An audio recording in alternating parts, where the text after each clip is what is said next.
Historically, there are two schools of thought when it comes to personal finances. First, we have the crowd that focuses on spending as little as humanly possible. You've probably referred to these people as penny pinchers. I know I have, and I've also been one of the crew. The second group focuses on earning as much as they possibly can. They are high income earners that try to outsource everything that doesn't meet up to how much they're earning, so they don't have to mess with lower value tasks. Now, you might be asking yourself, which route is better? And I've spent years considering both options. I've spent time trying to cut my expenses and trying to boost my earnings, reading books, testing theories, and at the end of the day, I found something important. It's not just the numbers that matter, it's also human psychology. In camp number one, you can find people like Jacob Lund-Fisker, who is the author of Early Retirement Extreme, and Mr. Money Mustache, a lifestyle blogger. Personally, I love their approach, and I love Jacob Lund-Fisker's ideology around early retirement. He talks about Renaissance men and the way that they've mastered a variety of skills and crafts. They have their fingers over literally everything, like art, science, philosophy, anatomy, basically anything else that you could imagine.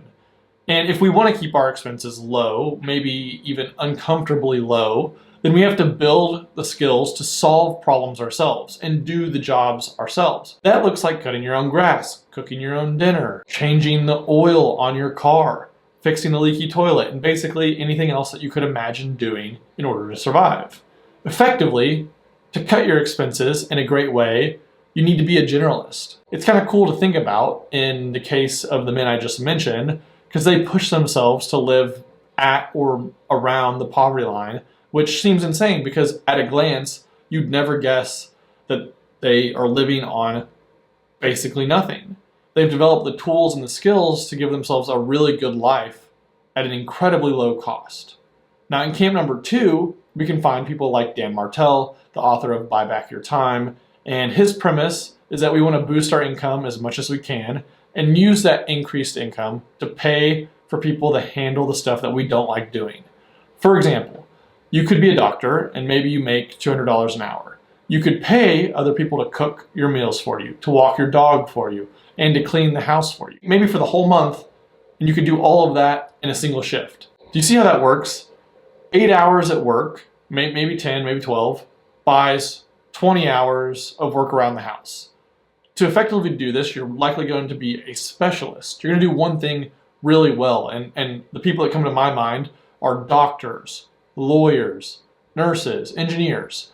Many of them view things through this lens. Now, Dan asks a great question in his book, and that is, what is your buyback rate? And if you can answer that question effectively, you can essentially understand what it makes sense for you to pay for and what it makes sense for you to do yourself. Now, let's pause for a second just to be intellectually honest about what Dan is saying. Because Dan is talking mostly to entrepreneurs and people that are trying to build their own companies. We're using his ideas outside of their original context. With that in mind, let's talk about calculating your buyback rate because it's still super useful even if you're not an entrepreneur. So here's a formula. Buyback rate is equal to your desired annual income over the hours that you work in a year, where your desired annual income is the amount that you want to earn in a year. If you're salaried, this is fixed. It's what you make in a year. If you're hourly, it's the amount of hours you think you want to work in a year.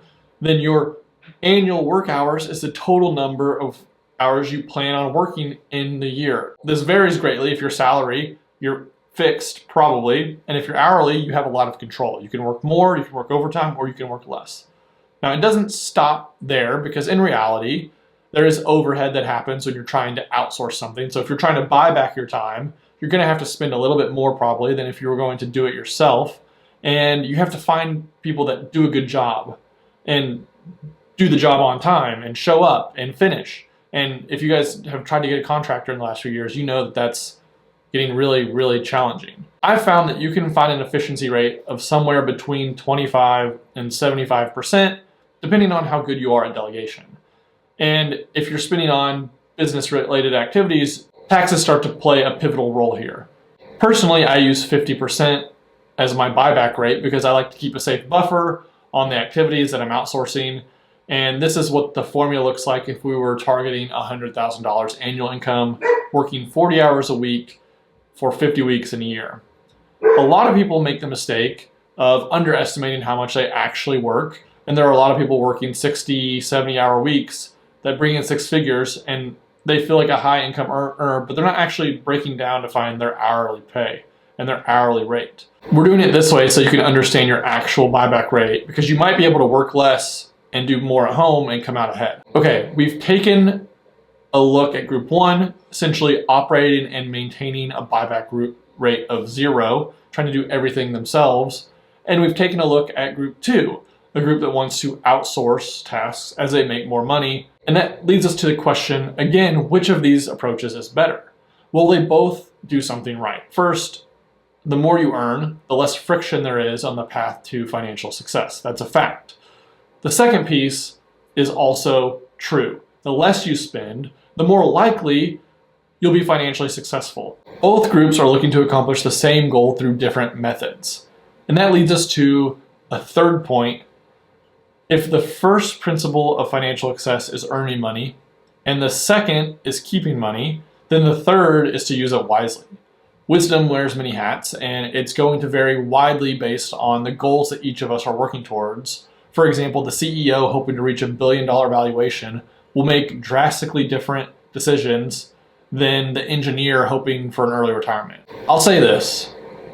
Most people view financial success as earning more. Sadly, this prevents many people from reaching financial independence or retirement, and it's not because they weren't earning enough. It's because they were lacking the knowledge and the plan needed to reach their final destination. And as we wrap up this video, let me know if you've thought about this. Do you fall into either camp? Do you think about your buyback rate when you're making financial decisions? This is something that I've been thinking about more and more recently. I would love to know what you think about it.